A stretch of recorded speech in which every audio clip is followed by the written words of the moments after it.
book club pick the Henna artist. Sorry, I am reading off to the side of my screen. I promise there will be less reading in 30 seconds. But Alka has run her own advertising and PR agency in California for 30 years. She has a BA from Stanford and enrolled in an MFA program to work on creative writing at 51. This led her to working with HarperCollins and her first novel, The Henna Artist, which we are here to discuss today. Her second novel, The Secret Keeper of Jaipur, is a follow-up to The Henna Artist and will be released in June, and it continues the story of one woman's struggle for fulfillment in a society pivoting between the traditional and the modern. So please join me tonight in welcoming Alka Joshi. Thank you, Sarah. That was a lovely introduction. I'm so glad you memorized the whole thing. I would say I would try, but then I would probably make up your life story. And you're the writer here, not me. We don't want me doing that. She flew planes and everything. Yes. But could give you idea for future books. Yeah. So we were talking a bit before we got to the group, but want to talk about a bit how you are tonight? Oh, I'm doing great. I'm out here in California. The sun is shining. It is a beautiful day today, and it's been unseasonably warm. So it's actually kind of nice. We're getting the unseasonably warm here in Michigan too. Oh, nice. Oh my gosh. And I bet you guys are looking forward to the summer days when we can all be sort of more outside. I can't believe it's already been a year since this pandemic started. I can't, I just can't believe it's been 1 year since we've all been sort of confined and locked down for a while. Yeah, and you're about a year from the original publication date of The Henna Artist. Has that been just a crazy ride promoting in a pandemic? Absolutely. When an author gets a book contract, there's about an 18-year to 2-year lag time to the release of the actual book. And so during that time, you're making your last minute edits with your editor. Your art department is working on your fabulous cover, as the HarperCollins Harlequin art department did here. And your marketing department is trying to figure out, how do we market this person who has never written a book before and never published a short story and never published an article. But then, the moment arrives, and it was March the 10th, 2020. That was my release date. And as it got closer and closer, we've been hearing about the pandemic, but it hadn't really hit us. And suddenly the bookstore started closing, and the library started closing, and Amazon stopped shipping out books. And then all of a sudden it was like, is this launch going to happen? No. Are any of the book signings going to happen? No. Are any of the conferences or panel discussions going to happen? No. And so I was completely beside myself, because I thought, I have been working on this book for 10 or 12 years now, and I am not going to get to speak to one reader. That's what it was like in March of last year. Well, I know that I've been on your YouTube page, I've been on your website, I've seen you on Instagram. I know you have found a way to connect to your audience. Yeah, I just decided, you know what? If I can't go to the audiences, I'll have the audiences come to me. So I just made myself super accessible. I just said, look, here I am. I on my Instagram channel, on my Facebook, I said, this is how you can get a hold of me. If anybody was talking on any of these social channels about the fact that they were having a book club soon, I would say, hey, if you're going to read The Henna Artist, talk to me, invite me, please. Here I am. I'm stuck at home, right? I can't go anywhere, do anything. And Zoom is perfect. Any kind of these platforms is perfect for connecting to readers. And I am grateful for every single reader who says, yes, let's have you come and talk to our group, because you can't imagine how deflating it is to be anticipating talking to readers and then suddenly have no readers to talk to. It was so deflating in the beginning. But then as things picked up and we started doing more and more book clubs, that's when I really get to talk to readers. I get to see them in their own environments, because in Zoom, like I can see your bookshelf behind you. I see that you're a collector of mugs, Sarah. I am. I even have my Book and Author Society mug here. But yes, I am. And all of the ones behind me have like book quotes on them. I'm very on brand. And you know what's really cool is like people's dogs will run through the Zoom, right? So, or their cats will climb up on their chairs, or you'll have little kids coming up and saying, "Mom, can I have a glass of water?" And so you get to actually know people on a very different level than if I were at a bookstore and I were signing books. I wouldn't get to see these people in their actual family environments. You came to them. Yeah, And that's it's so fun. cool. It's fun. Yeah. You mentioned that, of course, you put a lot of hard work into the henna artist. Do you want to talk a bit about that writing and research process? Yeah, I had the impression, as I think a lot of people do, because I'd only seen it in the movies, that an author sits down to write something, they whip something out on their laptop, then suddenly the pages are flying out on the printing press. Next thing you know, the author is sitting in the bookstore and signing books. I just thought the whole thing was maybe like a year. It's not going to take more than a year. And it took me more like 10 years to get this book into a publisher's hands. And I think that along the way, there were so many times when I almost gave up. There were so many times when I thought, you know what, I'm not meant to be a writer. This is obviously never going to work. I'm going to put the book away. And I would put it away. Sometimes I put it away for 2 years, sometimes a year, sometimes 6 months, sometimes 3 months. Because, writing is a lot about self-exploration. It's about finding yourself through your characters. And it's also a lot about getting feedback. So I'm getting feedback from my literary agent, from various editors, from the workshop students that I'm in class with, and from my thesis advisors in my MFA program. And everybody's got something that they think you could do better in the book. And there are times when I think your ego just can't handle one more piece of criticism. There are times when your ego just says, I have worked so hard on this. How could I still have characters that I need to improve upon? How could I still have scenes that I could make more compelling? But I am so glad that it actually took all of that time and that I did take time off in between when I was frustrated, because I think it made the book so much better. And every single person who has touched the henna artist has made the book so much better. I just didn't know that at the very beginning. And in the very beginning, I was impatient to get to that place in my mind of the idea of what I thought an author does and how long it takes. But in reality, if you take the time to listen to everybody and make the book as good as they think it can be, then that patience and perseverance really pays off. And then your passion comes through. That's such a great way of putting it. And you went through the full experience and you had to go through putting the ego to the side to go through all of that feedback. I know that is never fun. Yeah. And there were times when I would think to myself, let me just be still alive when the book gets published. Sarah, I wrote the book for my mom. I wrote the novel for my mother. I'm imagining this alternate life for her. What could her life have looked like if she could have made the decisions about when to marry and what kind of a career to have and whether to have children? And when she died 2 years after I'd started working on the novel, I just thought, it's over. I wrote the book for her. Now she's gone. It doesn't make any sense to continue. I really had no idea that I would continue it based on what other people were saying. My thesis advisor called me and said, Alka, where's that book that you were working on? I haven't heard anything about it. And I think it's the encouragement that other people give you. You're going to need lots of encouragement as an author as time goes on, because we're not full of self-confidence. We are always filled with doubts. We authors, we never know whether we are writing something good, because it's not like an assignment somebody gave us. It's something that comes out of our imagination. Is our imagination compelling enough for every reader out there? Is our imagination compelling enough for someone to pick up that book and say to their friend, I love this book, I'd like you to read it too? We just don't know. And I think our ego, our self-esteem, these are all very fragile things, and they get in the way sometimes. It's so amazing that you kind of wanted to retell a story for your mother.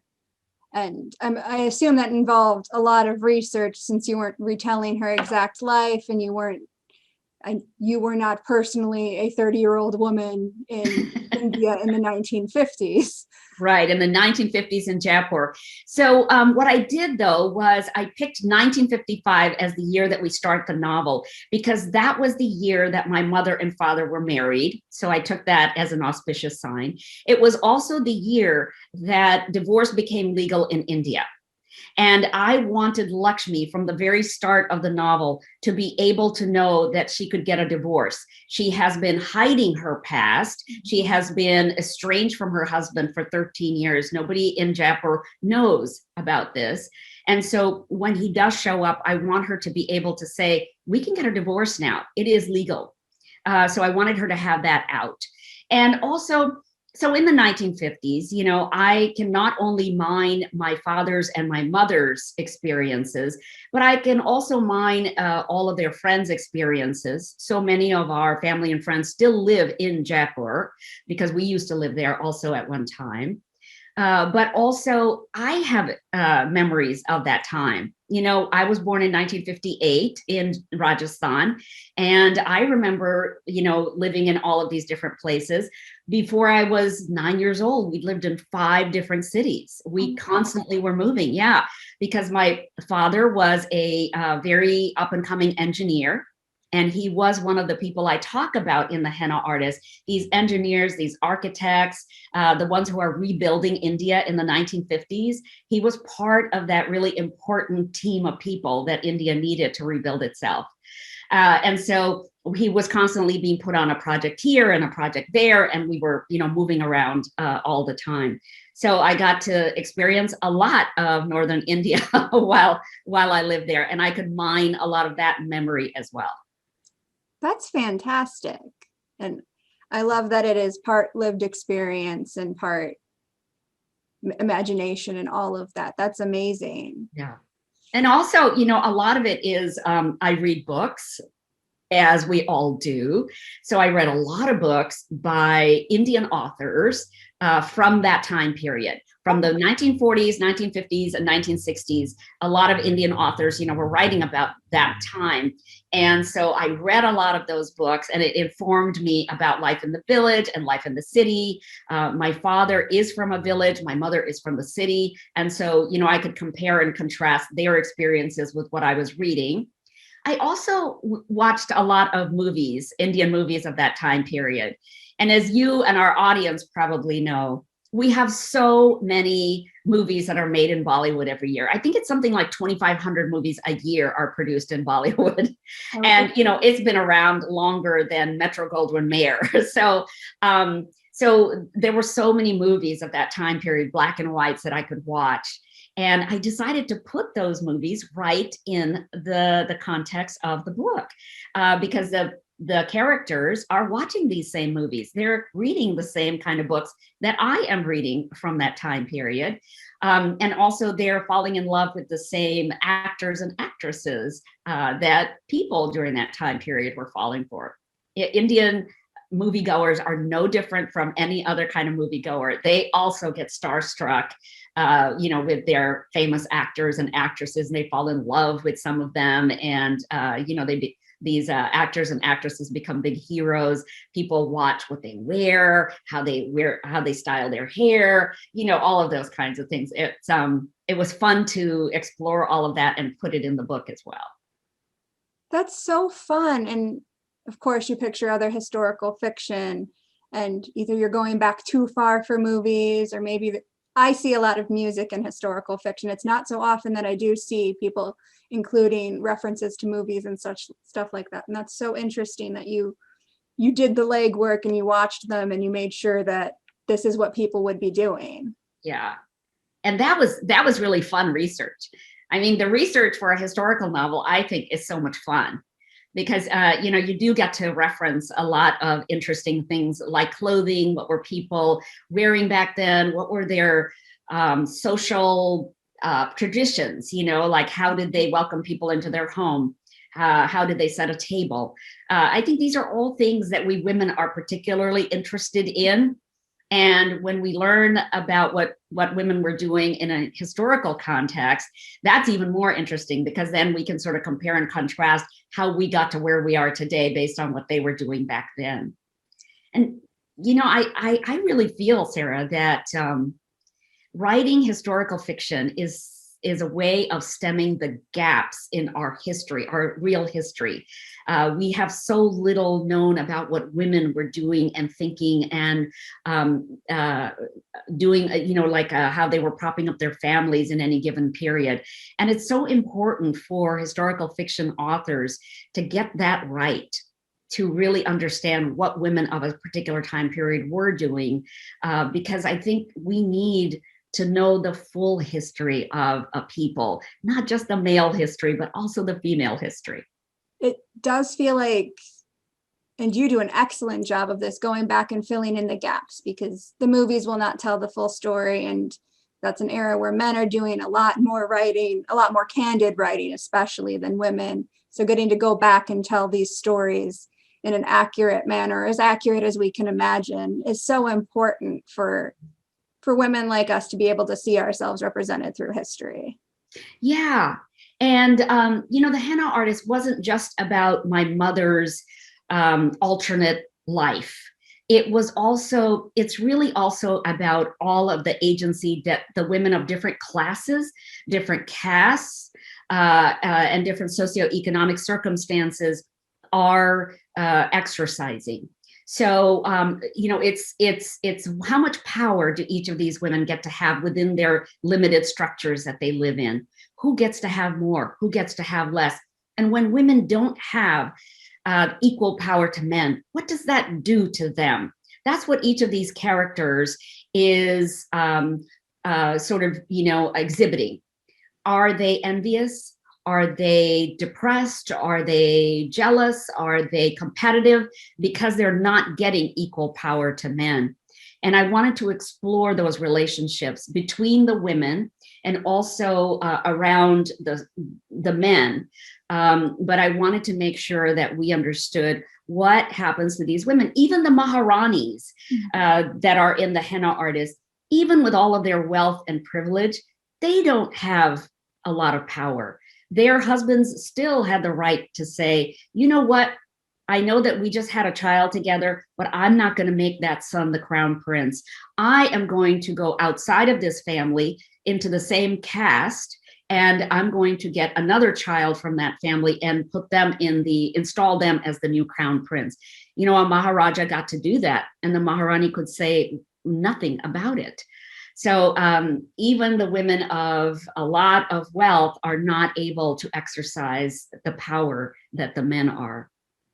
You showcase that in so many different ways, and you do showcase those power dynamics between Lakshmi and the people she's working for, doing a task that I believe you describe as slightly under her caste. Right. And even with the Maharani, I'm sorry, talking to Lakshmi about the chef not wanting to cook as well for her as he would for her husband, just yes. Microaggressions. Yes. I'm very glad that you were able to write this book, and it's something that we can come here to talk about. And I was a little surprised as I was reading, because I thought I was coming in for this women's empowerment tale, which of course it is, but I was expecting someone who was just doing henna and drawing pretty pictures and building a life for herself. And I wasn't necessarily expecting all of the hard work she was going through and kind of her side hustle in herbal medicine and reproductive health and things like that. And I thought that made it so real, where she had to really work hard for her existence and for all of these things she wanted for her independence.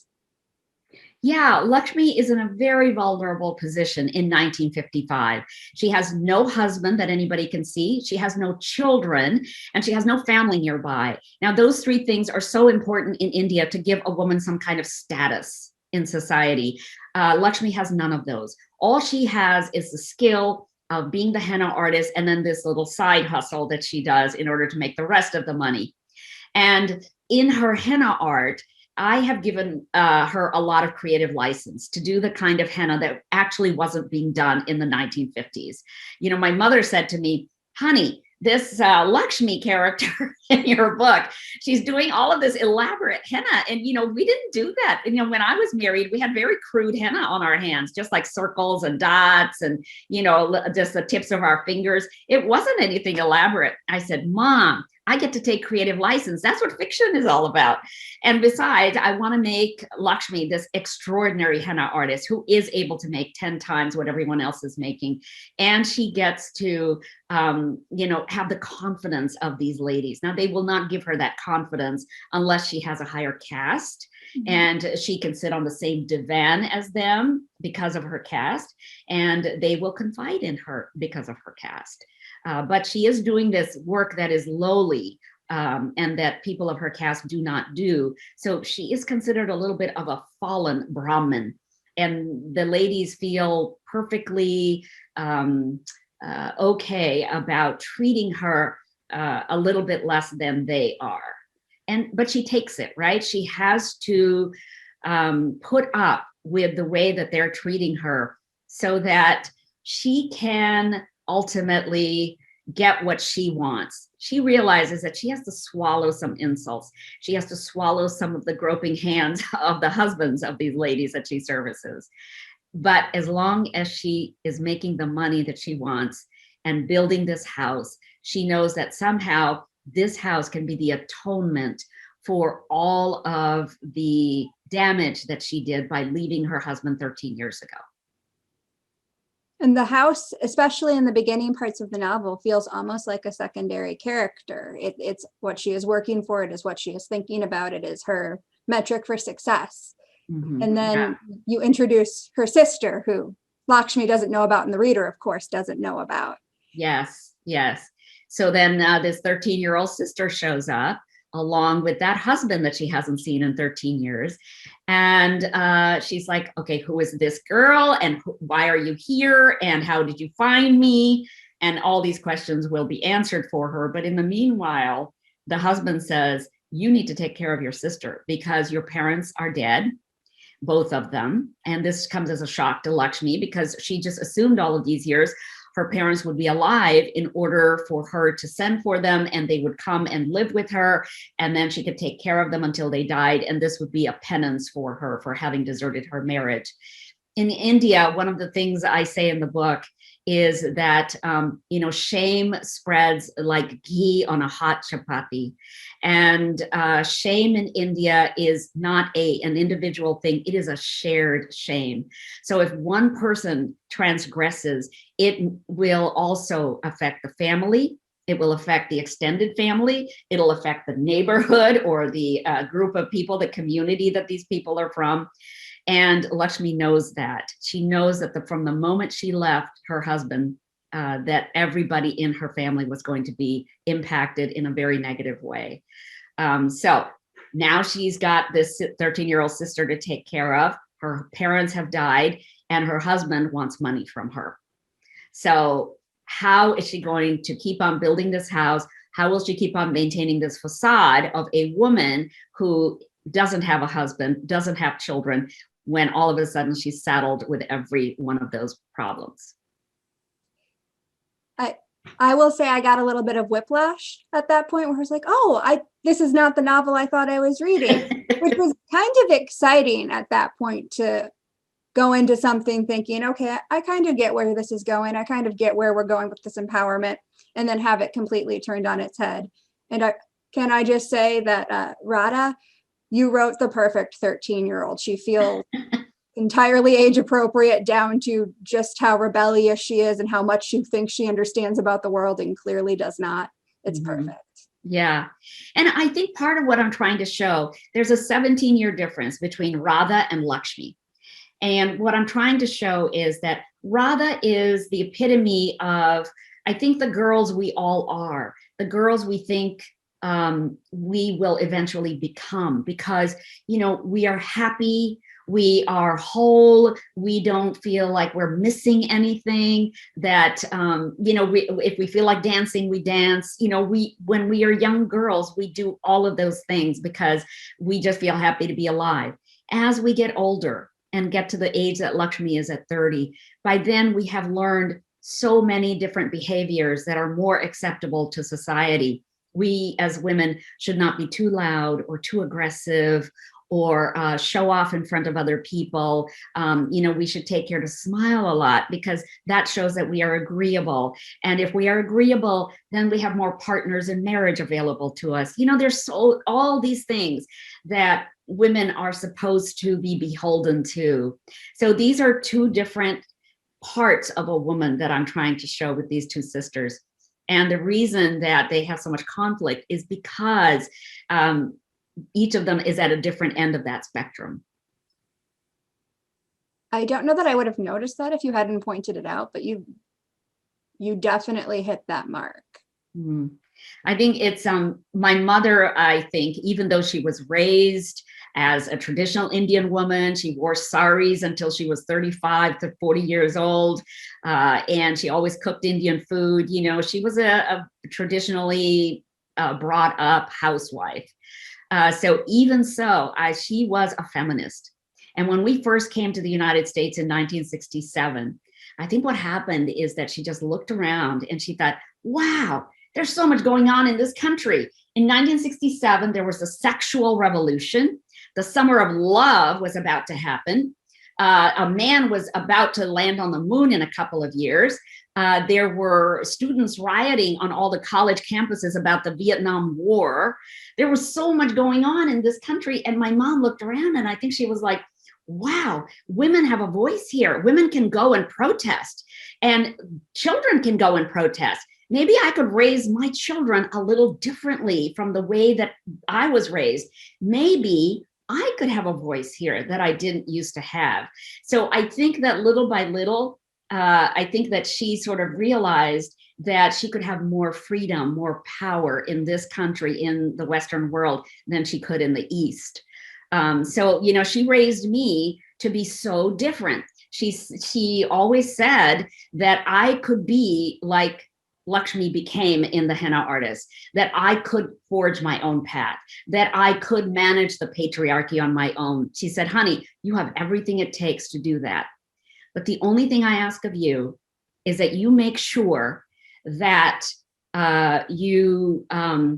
you make sure that you always can support yourself financially. You have to be able to support yourself financially, even before you get married. And that way you make sure that you are whole and you always know who you are and that you are able to take care of yourself.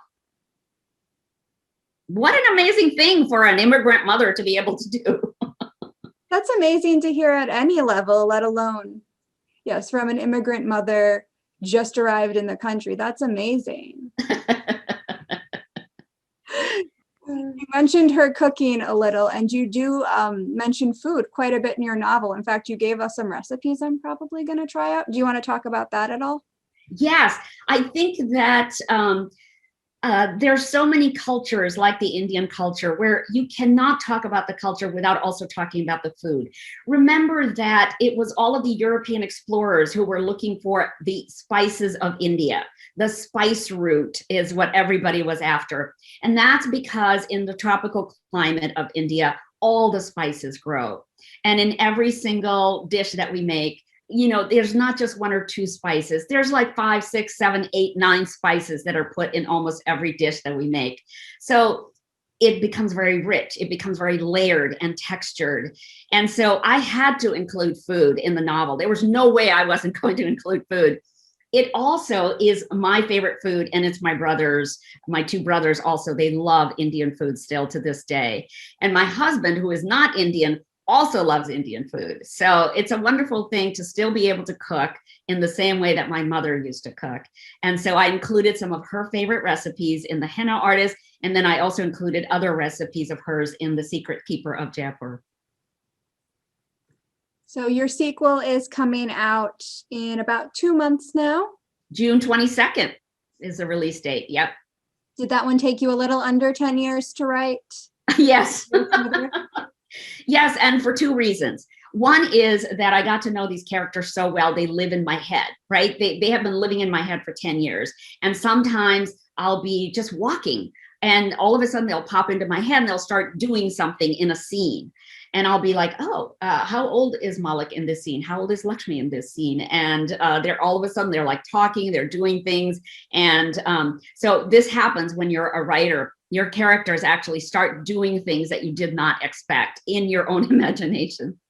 So a lot of times that happens. Then the other thing is, because this is the 30th draft of the Henna Artist that people are reading, I have all these drafts where I had more pages, fewer pages, and then more pages again, a different epilogue, a different backstory on a certain character. So I have all of these pages that didn't make it into the final version of this book, which means that I know all these characters' backstories, middle stories, and future stories. So it was very easy then when I started thinking about Malik, and Malik kept bugging me to write his story. I think it became really easy for me to write his story. I knew where he was going. I knew what was going to happen to him. I knew he was going to go back down to Jaipur after having his boarding school education in Shimla. And I knew that he was going to get into trouble somehow.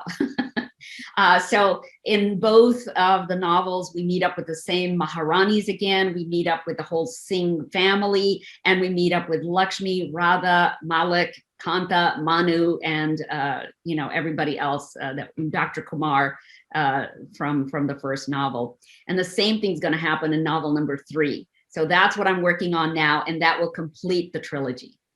Oh, perfect. When you started the Henna Artist, did you ever expect it would actually be a trilogy, or is this? No. Sarah, absolutely not. I had no idea, first of all, that I would ever write one novel, much less 3. And I had no idea that anybody would option the Henna Artist quite as quickly as they did in order to develop it into a TV series. So that's happening now. And I had no idea that I would be, talking to people like you and to all of those book clubs that I've been talking to around the world. The Henna Artist is also getting translated into 23 languages. That is something I had not expected either.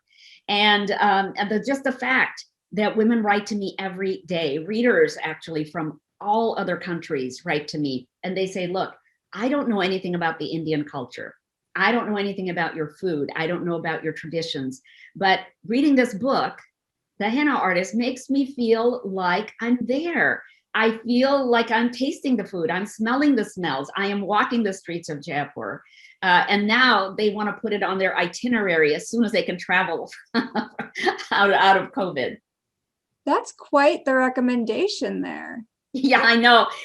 They keep asking me if I will please do a Henna Artist tour through Rajasthan. And I'm like, no. I think there are people who can do that way better than I can.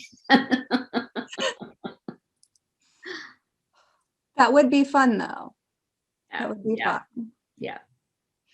You mentioned the book clubs again. Since The Henna Artist is your debut novel was a Reese Witherspoon book club pick. What kind of experience was that like? When did you get that call? I got that call somewhere around March 16th or 17th. I heard from my editor, and she said, I hope you're sitting down. And she said, because I've got some really exciting news for you. So I said, okay, I'm sitting down. And, right then I was in the throes of a major depression because everything had been canceled. And so I just thought, I hope she's really got good news. I hope this is not a joke. I hope she's not shining me on. But Kathy said, Reese Witherspoon has picked your book for the month of May.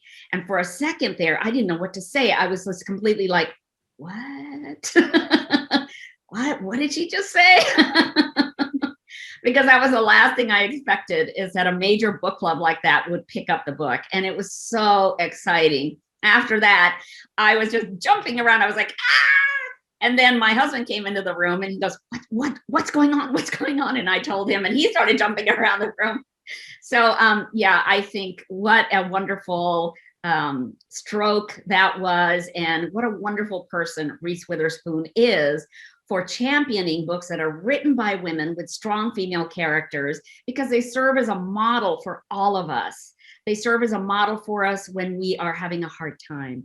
They serve as models for us when we are going through a rough patch. And also they serve as models for us in how to condone ourselves, how to conduct ourselves in different situations.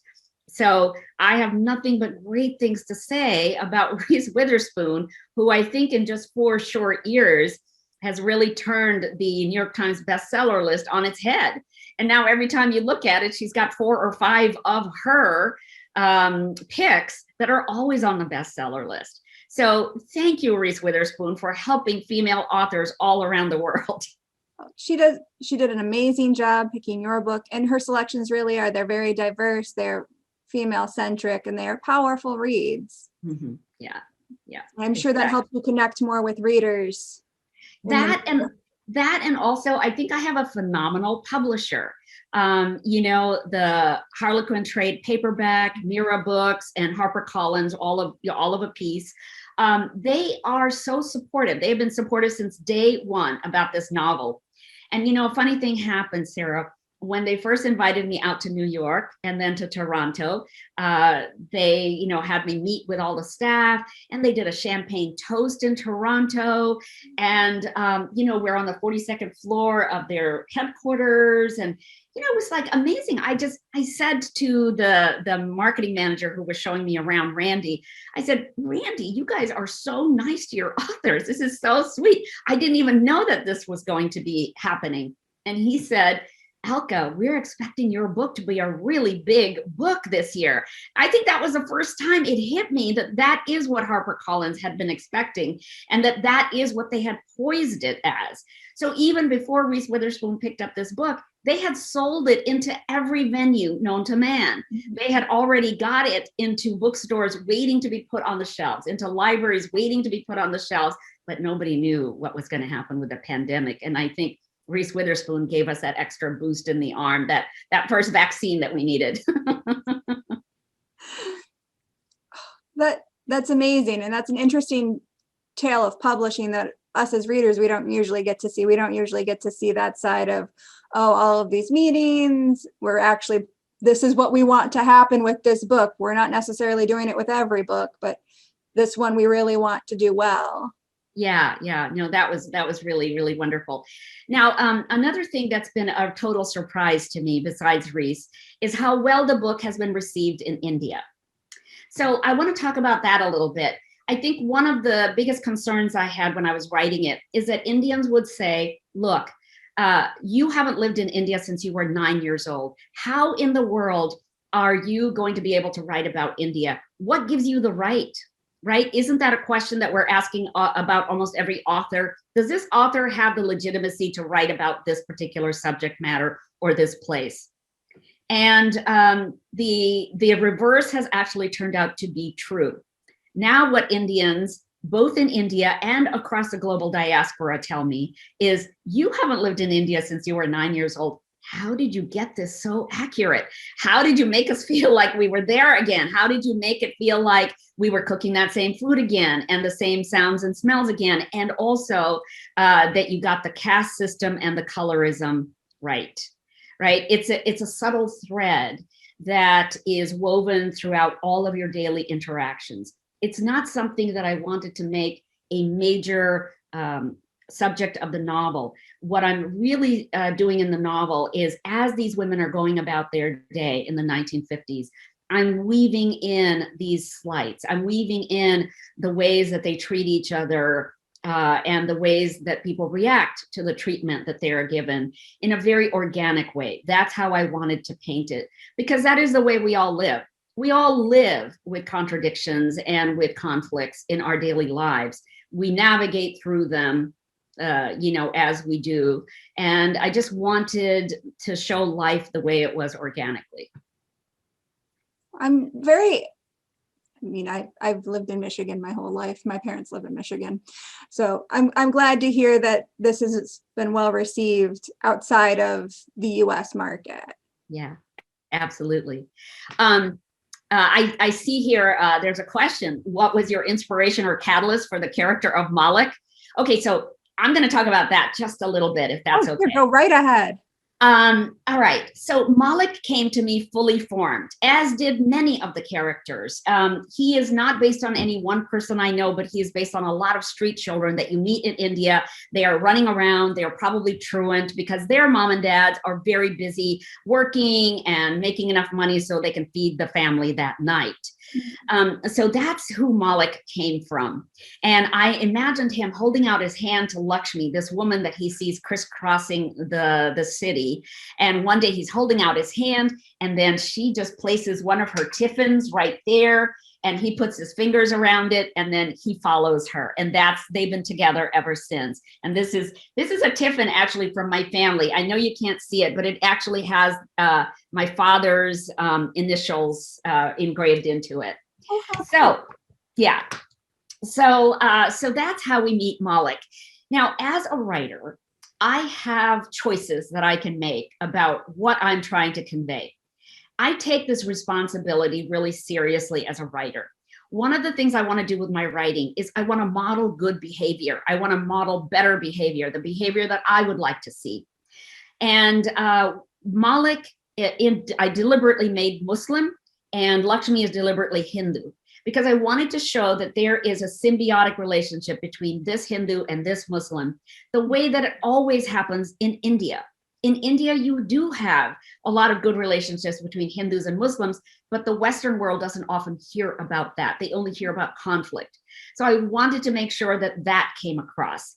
And as a result of putting Malik in the story and having him be a very loyal and a positive character, I also have now a lot of Muslim readers across the world. I hadn't anticipated that, but now I have Pakistani readers, Saudi Arabian readers, people in Malaysia and the Philippines. You know, it's an amazing thing to be able to hear from people that I, as a Hindu, didn't think I would hear from. So that is really wonderful. Another thing that I wanted to model is the whole idea of a mother-in-law who would be kind, who would be generous. When we were in India, I would often see my mother watching these soap operas where the mother-in-law is always cruel and evil and always trying to tear the family apart. And I would say, Mom, why are you watching these soap operas? They're so mean. And she would say, oh, hush, this is just drama. But, you know, I think it's more than that.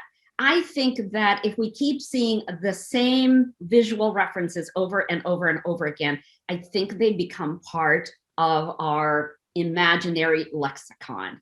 And so they become part of what we think it should be like.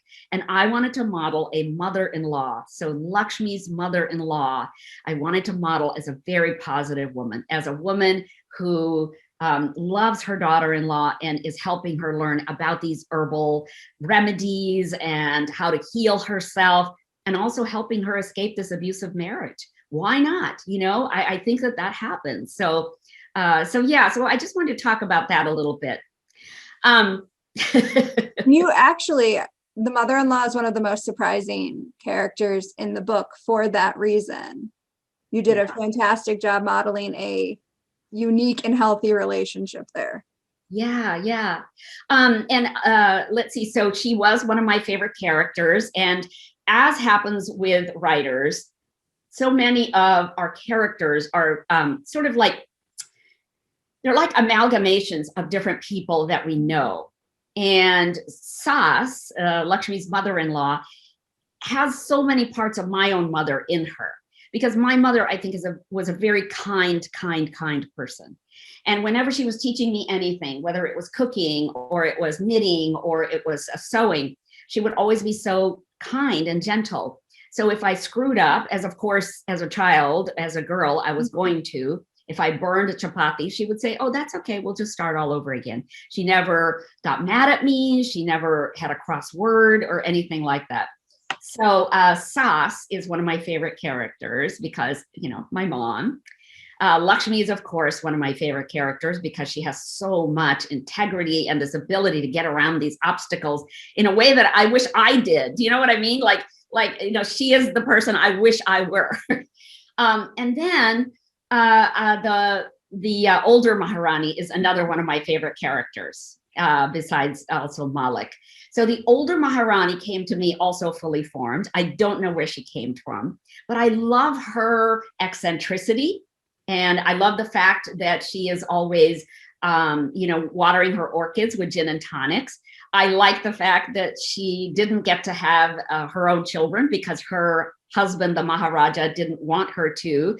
He thought because of his astrologer that his real son would dethrone him. So then what she does is she gets this talking parakeet, she names him after her husband, and then she orders him around, like, you do this, you go here, you come here, you drink out of my palm. And this was her way of getting back her agency with her husband, I think. So yeah, so she's also another one of my favorite characters. Thanks for that question, Kathy. That was really sweet. And I think I'll bring in Raya to monitor the rest of the Q&A. Hi, Raya. Hi, Raya. Hey, you guys have been having such a good conversation. I felt really left out. But you did a great job taking a few questions without me, so I guess I'm not really needed here. I'll just keep asking some of these questions. So Kathy asked about characters, and you've talked a lot about where your characters come from and some of your favorites, but also she wanted to know about, did you do anything differently writing the second book than you did with the first one? Obviously, the timeline was a little different, but what else was different for you? Well, that's interesting. I think that knowing the characters was so different, and these people just feel like I live with them. They are part of my home. And was there anything different? I don't know. I don't know that there was anything different. I think it just felt like an extension of the first book. It was just like, taking this book and then fast forwarding it 12 years. Because I wanted Malik to be an adult in book number 2. And so he becomes the star of book number 2. And he gets to learn about secrets that are going to somehow jeopardize those he loves and his beloved. And he's going to try to protect everybody because that's who Malik is. He's loyal and he's very protective. So he's going to try to protect everybody. He can't do it all by himself. So he does have to enlist Lakshmi's aid. They always seem to somehow find ways to work together.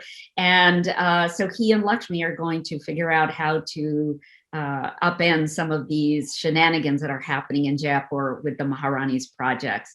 So that's what's happening in The Secret Keeper. It's a little more of an adventure book than the Henna Artist was, but there's still quite a bit of like mystery in it. And then book number 3 is going to be about Radha as an adult. So she'll be 30 years old in book number 3. She'll be living in Paris as a perfumer. She was married to a Frenchman. Now, see, I knew all of this when I wrote The Henna Artist. She married a Frenchman who was traveling through the Himalayas where she was studying. She met him, they fell in love. She went back to Paris to be with him. They have 2 little girls, and now she works in a fragrance lab, and she's on the cusp of designing a signature scent for her master perfumer when there's a knock at the door and somebody from the Henna Artist is on the other side, somebody she hasn't seen in 18 years. And that's going to be a whole shock to her system and a whole shock to her family in Paris. So that is book number 3. And I really had hoped to be in Paris by now to be writing it all, but you know what? It's fine. I live in California. It's the next best thing to Paris. Well, that's such an excellent segue into our next question that comes from Katie, who wants to know what's next once the trilogy is finished. So, I mean, I don't know. Maybe you're still knee deep in book number 3, but have you made plans beyond?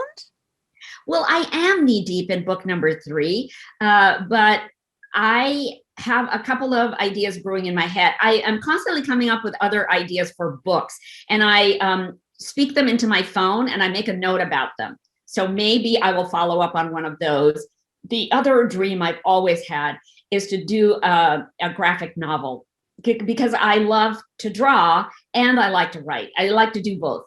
So I've always wanted to do a graphic novel. And I had actually started one, and I've gotten quite far in it. And it's more like my immigrant experience in the United States.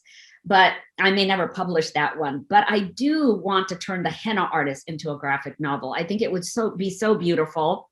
And I think it's a different kind of exercise than writing the book. So I get to visualize a lot of what I wrote about in here. It is a visual book. You can actually sort of imagine all the street scenes that I've got in here. I do a lot to describe them. So I think that doing the graphic novel is not going to be a big challenge, but I just want to see it done because I think it's going to be colorful and just amazing. I think it could be really amazing. The other thing is that, of course, there's the TV series looming. So if the development process goes all the way through, then within 2 years, we should be filming.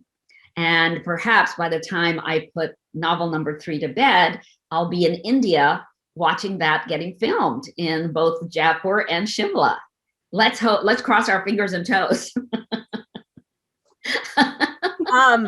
Can you share anything else about the TV series at all? Can we get any little hints or tidbits?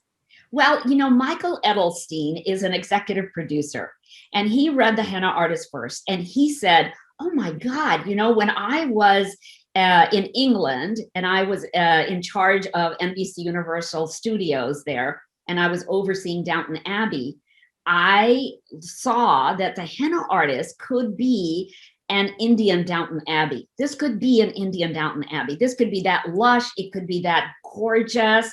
We could put that much cinematic value against it.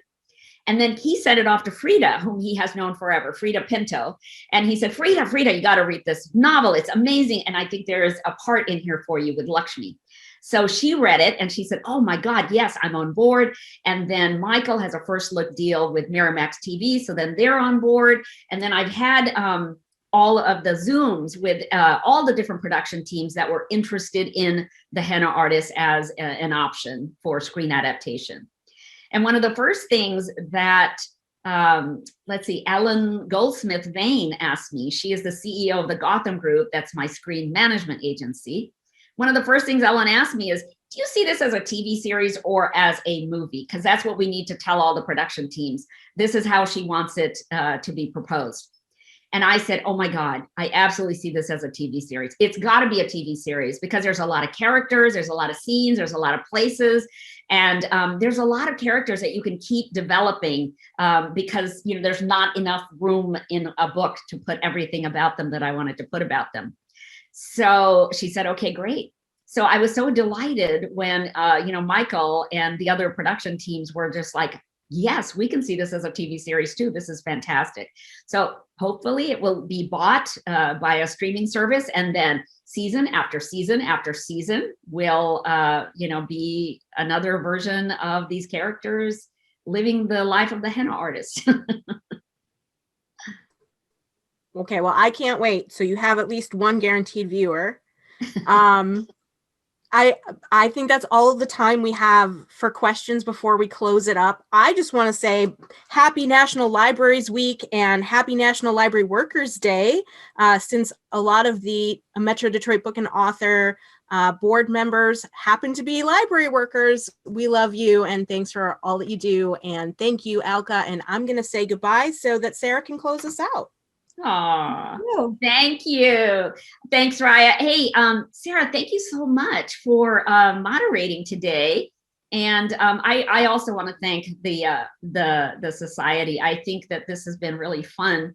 I also want to just encourage anybody out there who would like to join their book discussion about the henna artist. Please call me. I'm easy to get a hold of. Just look me up on alkajoshi.com and you'll find me.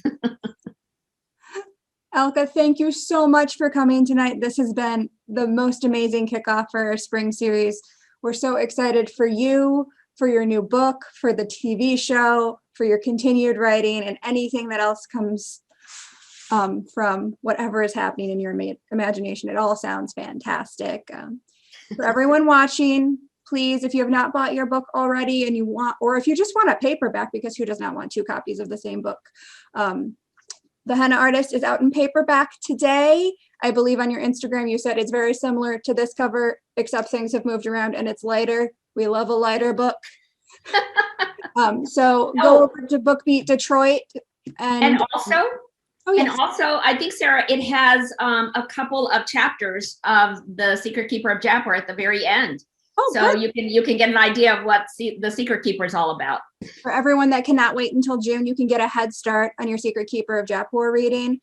Go to BookBeat, order a copy. We have signed book plates by Alka for you there. And if you do not feel like going to BookBeat, we will not punish you, but please order from an independent bookstore or go to your local library. These are all places that need your support.